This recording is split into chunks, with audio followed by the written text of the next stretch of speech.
Hello friends, welcome to my YouTube channel nursing for you में आज हम पढ़ेंगे आईवी फ्लूइड्स के बारे में। आईवी फ्लूइड्स क्या होते हैं और इनका यूज़ कब कब किया जाता है।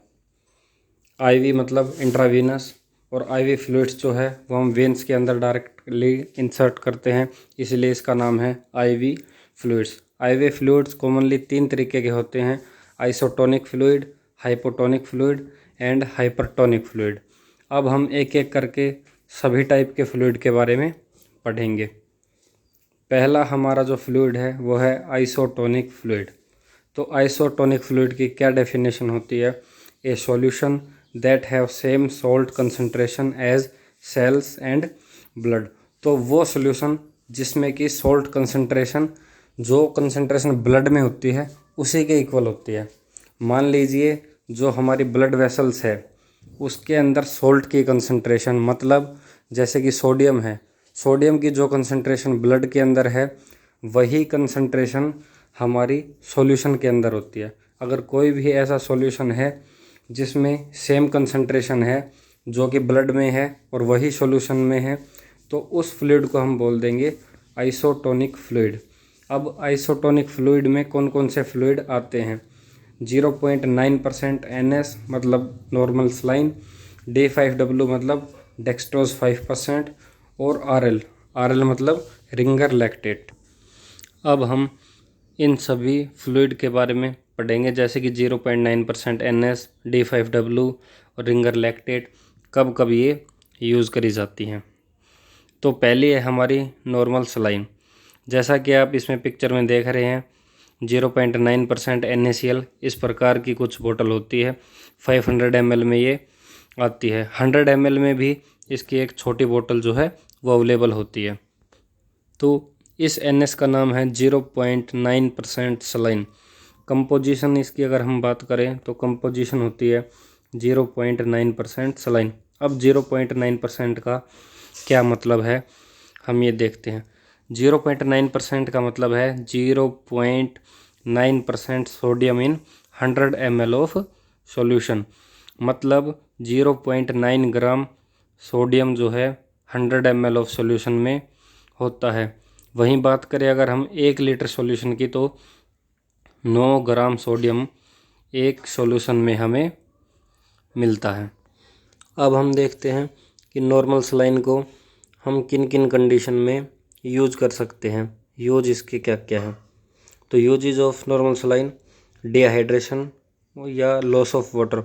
अगर कोई भी पर्सन है जिसमें डिहाइड्रेशन हो गई है या जो वाटर है बॉडी से वो लॉस हो गया है, तो हम NS प्रेफर करते हैं। यूज टू गिव इंजेक्शन, जो 100 ml वाली NS आती है उसमें हम इंजेक्शन डाल के भी देते हैं। जनरली जो है NS ही हम इंजेक्शन को डाइल्यूट करने के लिए यूज़ करते हैं। Use for cleaning of wound, अगर कोई भी घाव वगैरह है उसको क्लीन करने के लिए भी हम NS का यूज़ करते हैं। कॉन्ट्रा इंडिकेशन, तो NS का कॉन्ट्रा इंडिकेशन है हाइपरटेंशन। अगर हाइपरटेंशन किसी पेशेंट को है, पहले ही BP की उसको शिकायत है, और अगर उस कंडीशन में हम NS दे देंगे तो NS में हमें पता है सोडियम होता है, और सोडियम क्या करवा देगा? BP को और इंक्रीज़ करेगा। तो ऐसे पेशेंट जो कि हाइपरटेंशन के हैं, ओल्ड एज जिनमें कि हाइपरटेंशन हो ही जाता है, उन कंडीशन में हम NS का यूज़ नहीं करते। अगला जो हमारा फ्लूइड है वो है D5W या डेक्सट्रोज 5% या डेक्सट्रोज इन डिस्टिल वाटर भी हम इसको बोलते हैं। कंपोजिशन इसकी क्या क्या होती है? 5 gram of dextrose in 100 ml distil water. अगर हम 100 ग्राम डिस्टिल वाटर लें और उसमें 5 ग्राम डेक्सट्रोज डाल दें तो वो हमारा बन जाएगा D5W या डेक्सट्रोज 5%। अगर 100 ml डिस्टिल वाटर की हम बात करें तो उसमें 5 ग्राम डेक्सट्रोज होता है। वहीं अगर 1 लीटर की बात करें तो 50 ग्राम डेक्सट्रोज 1 लीटर की बोतल में होता है। अब इसके यूजेस क्या क्या होते हैं और क्या इसके कॉन्ट्राइंडिकेशन होते हैं? यूजेस: हाइपोग्लाइसीमिया, जैसा कि हमने पढ़ा कि इसमें 5% ग्लूकोज होता है 100 ml में या 50 ग्राम होता है 1 लीटर में, तो ऐसा मरीज़ जो कि हाइपोग्लाइसीमिया है, जिसमें शुगर का लेवल कम हो गया है, उन पेशेंट में हम इस फ्लूइड का यूज़ करते हैं। इंसुलिन शॉक, अगर किसी पेशेंट को ज़्यादा इंसुलिन हमने एडमिनिस्टर कर दिया है तो वो इंसुलिन उस पेशेंट में हाइपोग्लाइसीमिया करवा देगा, और हाइपोग्लाइसीमिया से बचने के लिए हमें शुगर को बढ़ाना पड़ेगा, और शुगर हमें बढ़ानी है तो D5 का हम यूज़ करेंगे। डिहाइड्रेशन, अगर कोई पेशेंट है जिसको डिहाइड्रेशन हो गई है, डिहाइड्रेशन के साथ साथ में उसका शुगर भी लो है, तो हम D5W उसको देंगे, या डेक्सट्रोज 5% हम उसको देंगे। एक तो उसका शुगर बढ़ जाएगा, ऊपर से जो डिहाइड्रेशन है वो भी ये ठीक करेगा। तो ये बेस्ट चॉइस है अगर किसी पेशेंट में डिहाइड्रेशन और हाइपोग्लाइसीमिया एक साथ हो जाते हैं। कॉन्ट्राइंडिकेशन, एलर्जी टू डेक्सट्रोज या डायबिटीज़। अब किन कंडीशन में हम ये नहीं देंगे? अगर कोई पेशेंट डायबिटीज़ का है, पहले ही उसका शुगर बढ़ा हुआ है, और हम D5 और दे देंगे उसको, तो उसका शुगर जो है नॉर्मल लेवल से और ऊपर बढ़ जाएगा। इसलिए वो पेशेंट जो डायबिटीज़ के हैं या जिनको एलर्जी है डेक्सट्रोज से, उन कंडीशन में हम D5% यूज़ नहीं करेंगे। अगला जो हमारा फ्लूइड है वह है Ringer's lactate solution, also known as Hartmann solution और sodium lactate solution. Sodium lactate solution हम इसलिए कहते हैं क्योंकि आरएल के अंदर सोडियम भी होता है और लैक्टेट भी होता है। अब बात करें इसकी कंपोजिशन की, कि आरएल के अंदर क्या क्या चीज़ें होती हैं। इसमें sodium, potassium, calcium and lactate in form of sodium lactate, और इसमें लैक्टेट भी पाया जाता है जो किस फॉर्म में होता है, सोडियम लैक्टेट की फॉर्म में। अब हम इसके देखते हैं कि यूजेस क्या क्या हैं। तो इन बर्न पेशेंट, अगर हम बात करें बर्न पेशेंट की, तो रिंगर लैक्टेट हमारा ट्रीटमेंट ऑफ चॉइस होता है, ट्रीटमेंट ऑफ फ्लूइड होता है। क्यों? इसके बहुत सारे रीज़न हैं। हमने पढ़ा क्योंकि इसमें सोडियम और पोटेशियम होता है। तो बर्न के जो पेशेंट होते हैं उनमें सोडियम का लॉस हो जाता है और पोटेशियम जो है वो भी कम हो जाता है, साथ में फ्लूइड भी हमें उनका मेंटेन करना होता है। तो आरएल हमारे पास एकमात्र ऐसा सॉल्यूशन है जिसमें सोडियम भी होता है, पोटेशियम भी होता है, और फ्लूइड तो वो है ही। तो अगर हाइपोवोलीमिया की कंडीशन है उसको भी ट्रीट करेगा, और बॉडी में सीरम इलेक्ट्रोलाइट है उनको भी रिप्लेस करेगा। साथ ही में उसमें होता है सोडियम लैक्टेट। अब लैक्टेट जो है बॉडी में मेटाबोलाइज होके सोडियम बाइकार्बोनेट में कन्वर्ट हो जाता है, और सोडियम बाइकार्बोनेट में कन्वर्ट होगा तो वो मेटाबॉलिक एसिडोसिस नहीं होने देगा, बॉडी में एसिड के लेवल को न्यूट्रलाइज करेगा। दूसरा, डिहाइड्रेशन या फ्लूइड लॉस में भी हम आरएल को यूज़ कर सकते हैं, और फ्लूइड एंड इलेक्ट्रोलाइट इम्बैलेंस ये हमने पढ़ ही लिया है, क्योंकि आरएल में सोडियम, पोटेशियम और सारे सीरम इलेक्ट्रोलाइट मेन जो है वो होते हैं। इसलिए फ्लूइड और इलेक्ट्रोलाइट इम्बैलेंस किसी पेशेंट को हो जाता है तो हमारा चॉइस ऑफ फ्लूइड होता है आरएल। कॉन्ट्राइंडिकेशन है हमारा रीनल फेलियर। अब अगर कोई पेशेंट है जिनकी किडनी डैमेज हो चुकी है या किडनी कम काम करती है, उस कंडीशन में हम आरएल यूज़ नहीं करते, क्योंकि जो किडनी वाले पेशेंट होते हैं अगर जिनकी किडनी ख़राब हो जाती है तो किडनी का काम होता है कि सोडियम को रिटेन करना और पोटेशियम को बॉडी से बाहर निकालना। तो अगर रीनल फेलियर का पेशेंट है तो पोटेशियम बॉडी से बाहर नहीं निकलेगा, पोटेशियम बॉडी में जमा होता चला जाएगा, और अगर हम आरएल दे देंगे तो आरएल में पोटेशियम होता है तो पोटेशियम का लेवल और बढ़ जाएगा, और अगर पोटेशियम का लेवल बॉडी में बढ़ गया तो पेशेंट को जो है हार्ट अटैक वगैरह भी आ सकते हैं, क्योंकि increase level of potassium causes dysarrhythmias. अगर पोटेशियम का लेवल बॉडी के अंदर बढ़ जाता है तो वो डिसअरिथमिया कोज करता है, मतलब जो हार्ट की नॉर्मल फंक्शनिंग होती है उसको अल्टर कर देता है, और चांसेस होते हैं कार्डियक अरेस्ट के या एमआई के। इसलिए हम रीनल फेलियर में आरएल को कॉन्ट्राइंडिकेट करते हैं, नहीं देते, क्योंकि पोटेशियम के लेवल को हमें मेंटेन करना होता है। अगला जो हमारा फ्लूइड है वो है हाइपोटोनिक फ्लूइड। तो हाइपोटोनिक फ्लूइड्स क्या होते हैं? A solution that have low concentration of salt than cells and blood. तो हाइपोटोनिक सॉल्यूशन वे होते हैं जिनमें सॉल्ट्स की कंसंट्रेशन अगर ब्लड से हम कंपेयर करें तो कम होती है। एग्जाम्पल 0.45% नॉर्मल सलाइन या D2.5% डेक्सट्रोज। 0.45% NS का मतलब है 0.45 gram sodium in 100 ml of NS, और D2.5% डेक्सट्रोज का मतलब है 2.5 gram of dextrose in distil water. तो ये हाइपोटोनिक फ्लूइड होते हैं जो कि जिनमें सॉल्ट की कंसंट्रेशन अगर ब्लड से कंपेयर करें तो कम होती है। अब इनके यूजेस क्या क्या होते हैं। Uses of hypotonic fluid. Use in हाइपरनेट्रीमिया।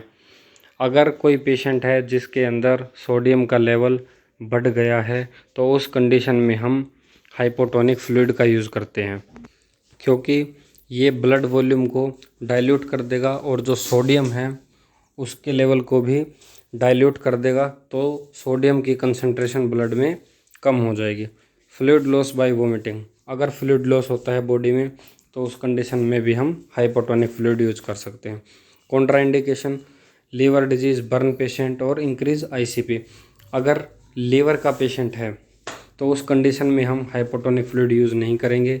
Burn का पेशेंट है उस कंडीशन में भी हम हाइपोटोनिक फ्लूइड का यूज़ नहीं करेंगे, क्योंकि बर्न के पेशेंट में पहले ही सीरम और इलेक्ट्रोलाइट का इम्बैलेंस हो जाता है। तो हाइपोटोनिक फ्लूइड में इलेक्ट्रोलाइट जो है ब्लड के कंपैरिजन में कम होते हैं और सॉल्ट की जो कंसंट्रेशन होती है वो कम होती है, तो कंसंट्रेशन और भी ज़्यादा कम हो जाएगी। Increase ICP। अगर किसी पेशेंट का इंट्राक्रैनियल प्रेशर बढ़ा हुआ है तो उस कंडीशन में भी हम हाइपोटोनिक फ्लूइड का यूज़ नहीं करेंगे। अगला हमारा जो फ्लूइड है वो है हाइपरटोनिक फ्लूइड। हाइपरटोनिक फ्लूइड जो है एक सॉल्यूशन होता है जिसमें कि सॉल्ट की कंसंट्रेशन ब्लड और सेल्स की कंसंट्रेशन से ज़्यादा होती हैं। तो हाइपरटोनिक फ्लूइड जैसे कि D5% इन नॉर्मल सलाइन और D10%, NS3% और मैनिनटोल, ये सभी हमारे क्या होते हैं, हाइपरटोनिक फ्लूइड। जनरली जो हम हॉस्पिटल में हाइपरटोनिक फ्लूइड यूज़ करते हैं उनमें आते हैं हमारे NS3%, मैनिनटोल और D5%। अब हम एक एक करके इन सब फ्लूइड के बारे में पढ़ेंगे कि ये क्या होते हैं और क्या क्या इनका यूज़ होता है। पहला है हमारा NS3% normal saline. Normal saline 3%। तो इसके अंदर क्या कंपोजिशन होती है, 3 ग्राम सोडियम इन 100 ml normal saline.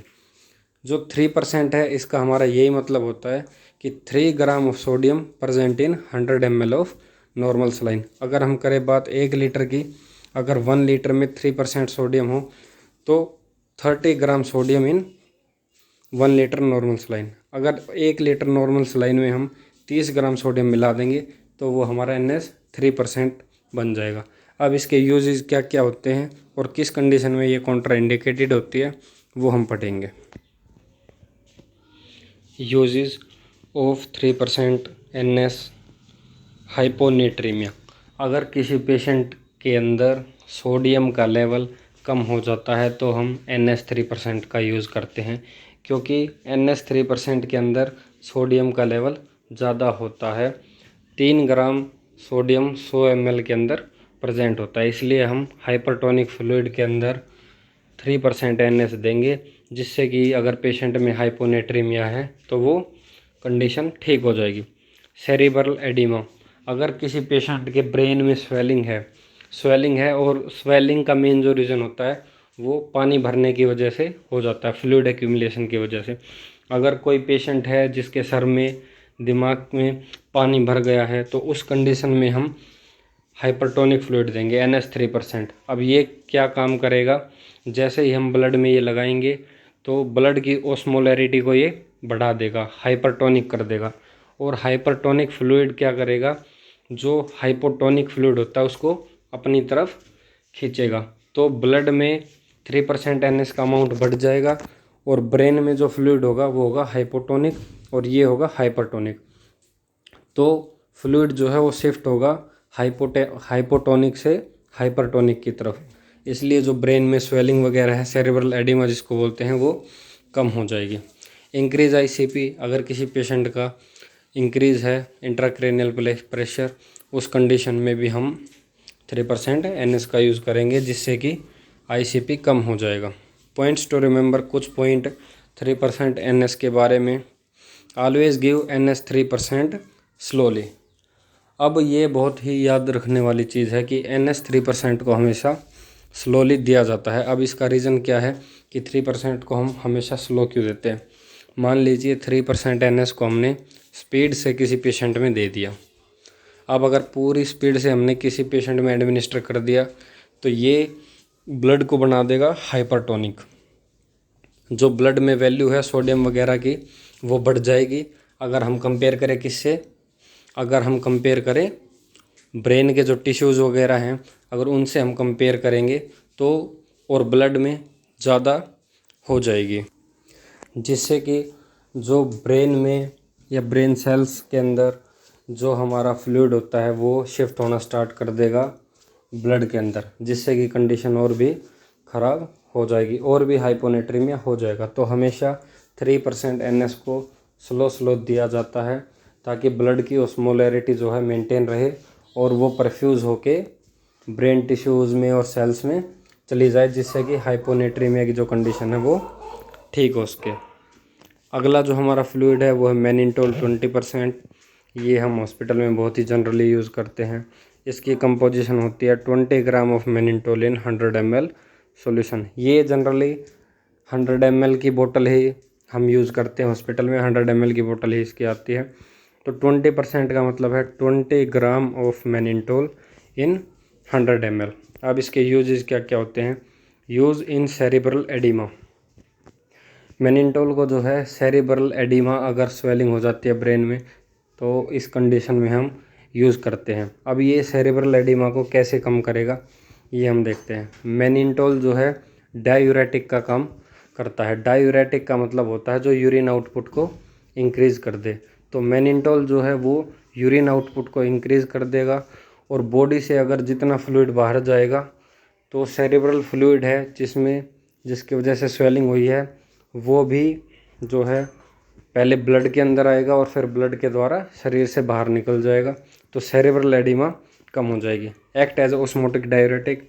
Osmotic diuretic की तरह काम करता है। डायूरेसिस, डायूरेटिक मतलब वो फ्लूइड जो कि डायूरेसिस करा दे। डायूरेसिस मतलब इंक्रीज फ्रीक्वेंसी ऑफ यूरिन। तो यूरिन को ये बढ़ा देगा जिससे कि फ्लूइड का लेवल बॉडी में कम होगा और सेरिब्रल एडिमा कम होगा। Use to drain fluid from tissue. जैसा कि हमें पता है ये हाइपरटोनिक फ्लूइड होता है और हाइपरटोनिक फ्लूइड क्या करेगा, हाइपोटोनिक फ्लूइड को अपनी तरफ खींचेगा। तो जैसे ही हम ये ब्लड में देंगे ब्लड कैसा हो जाएगा, हाइपरटोनिक। और जो आसपास फ्लूइड है वो कैसे है, हाइपोटोनिक। तो ये क्या करेगा कि उस फ्लूइड को अपनी तरफ खींचेगा। तो वो कंडीशन जिनमें टिश्यूज़ वगैरह में पानी भर जाता है, जैसे कि सेरिब्रल एडिमा हो गई या असाइटिस वगैरह के पेशेंट हो गए, तो उनमें हम एल्ब्यूमिन या मैनिनटोल वगैरह देते हैं जिससे कि फ्लूइड टिश्यू से ड्रेन होकर ब्लड के अंदर आ जाता है। नेक्स्ट है हमारा D10% या D25%। ये भी हाइपरटोनिक सॉल्यूशन होते हैं। D10 और D25। D25 हम जनरली यूज़ करते हैं हाइपोग्लाइसीमिया के पेशेंट में। अगर कोई पेशेंट हॉस्पिटल में एडमिट है जिसमें हाइपोग्लाइसीमिया हो जाता है तो हम D25 100 ml एडमिनिस्टर करते हैं। या D25% का एक और यूज़ है वो पेशेंट जिनमें कि हाइपरकैलेमिया हो जाता है। हाइपरकैलेमिया मतलब पोटेशियम जो है सेल से बाहर ब्लड में आ जाता है। तो D25% में हम 10 यूनिट इंसुलिन डाल के और वो एडमिनिस्टर कर देते हैं जिससे कि ब्लड से जो पोटेशियम है वो सेल के अंदर वापस चला जाता है। और हाइपोग्लाइसीमिया में भी इनका यूज़ किया जाता है। यूजेस हाइपोग्लाइसीमिया यूजेस हमने पहले ही बता दिए कि हाइपोग्लाइसीमिया में इनको यूज़ करते हैं। और दूसरा है प्रोवाइड न्यूट्रिशन। न्यूट्रिशन अगर कोई पेशेंट ऐसा है जो मुंह वगैरह से नहीं खा सकता या जिनकी आरटी फीड वगैरह नाक से भी कोई फीड नहीं चल रही है तो उस कंडीशन में हम D25 या D10% हम देंगे जिससे कि पेशेंट को एनर्जी मिलती रहेगी और प्रॉपर न्यूट्रिशन उसको मिलता रहेगा। तो दोस्तों आज पढ़ा हमने आईवी फ्लूइड्स के बारे में। आपको हमारी वीडियो कैसी लगी? अगर वीडियो आपको अच्छी लगी हो तो लाइक करें, शेयर करें और सब्सक्राइब करें। Thank you.